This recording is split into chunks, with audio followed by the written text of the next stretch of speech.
So I just wanted to say that working here has probably been, the worst experience of my life. Um, I wish I could leave you with some good words, but there's nothing but bad things that come to mind. Of course, it will be so much more fulfilling to quit like that, but we all know that life is too short to be burning bridges. So in today's video, I'm going to be walking you through how to quit with grace and style and class and without burning any bridges. Welcome back to my channel, and if you are new around here, I teach high achievers how to land new jobs they love at companies they love. And if you stick around until the end, I'm going to give you an email template that you can use to send to your boss when it's time for you to finally resign and start a new position elsewhere. So first, let me say there are probably tons of reasons why you have decided that it's time for you to go.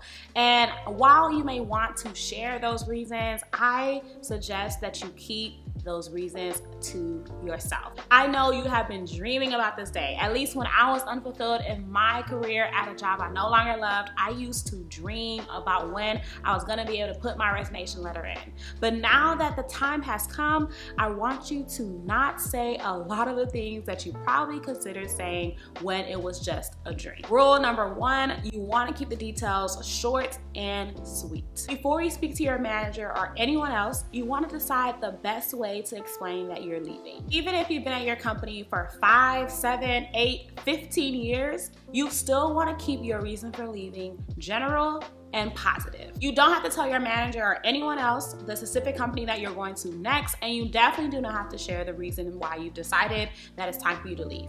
And be sure to be consistent in your story. You don't want to tell your manager one thing and then tell your colleagues another thing, and the next thing you know, rumors are flying. Because even though you're leaving, the information that you're sharing with them will still be in the room. After you decide what to say, next you want to tell your manager in person, over the phone, or on Zoom. The idea is that you want to use your primary form of communication to tell your boss that you are leaving. So if you have the opportunity to speak in person and that's how you guys usually communicate, then tell them in person. If you all usually communicate over Zoom, then tell them on a Zoom call, set up a time to have a conversation with them. And if you guys typically speak over the phone, then set up a time over the phone for you to speak with them.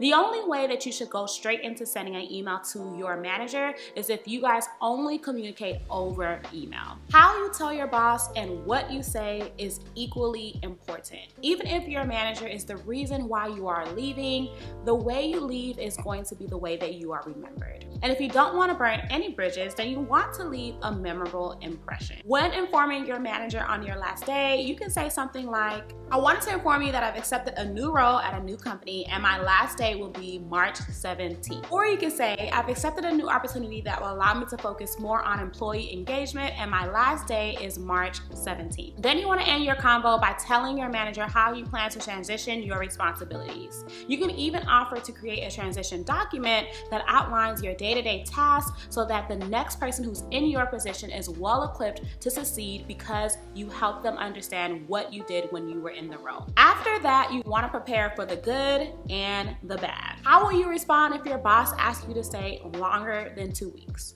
What will you say if they offer you a counteroffer? If you are interested in a counteroffer, what type of things would you want to be included in that will make you want to stay at that company opposed to the new job that you've been offered? What will you need ready to go if they tell you to leave immediately? It's important to know the answers to these questions before you have a conversation with your manager. If you're not willing to stay longer than 2 weeks, then you need to be prepared to politely decline the offer.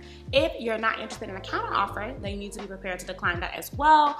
And if you are interested, then you need to get clear on how you're going to respond if they do offer you that. And if you know that they could ask you to leave right away, then be prepared for that. Prepare your things beforehand so that you can turn everything else over if that were to happen. After you have that conversation with your boss and prepare for the worst or the best situation, then you want to send a resignation letter via email to follow up on the conversation. The email should basically be a recap of the conversation, expressing your gratitude, letting them know know your last day and also offering to help with the transition. Send your email to your manager and HR, and if you have questions about compensation or unused benefits, then you definitely want to add those questions to the email as well. As promised, here's an example of what you can say. I've truly appreciated my time at ABC Company thus far and wanted to inform you that my last day will be March 17th. My time here has been rewarding and I'm so grateful for the opportunities I've been able to experience while in this position. I wish you and the company all of the best, and if I can be of any help during the transition, please let me know. I will be more than happy to assist and provide any support I can over the next 2 weeks. So while the hard part is over because you've sent that email, that is not the last step.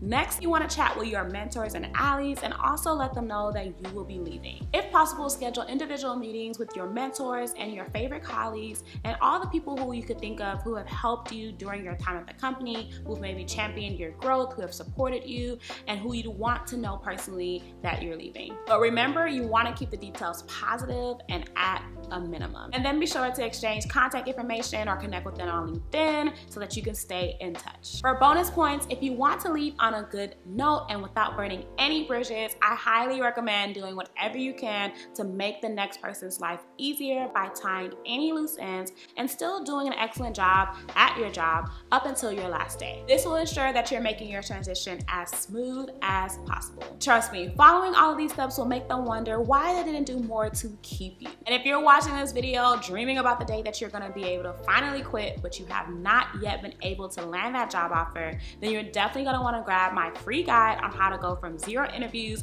to dream job offers, where I'm walking you through my 5 proven steps on how to land a new job you will love. And in my next video, I'm going to be walking you through how to be more confident in your interviews without coming across as arrogant. I cannot wait for you to hear those tips so that you can go into your interviews killing it and getting the job that you want. So like and subscribe so that you do not miss any of the heat that's going to be dropping next week.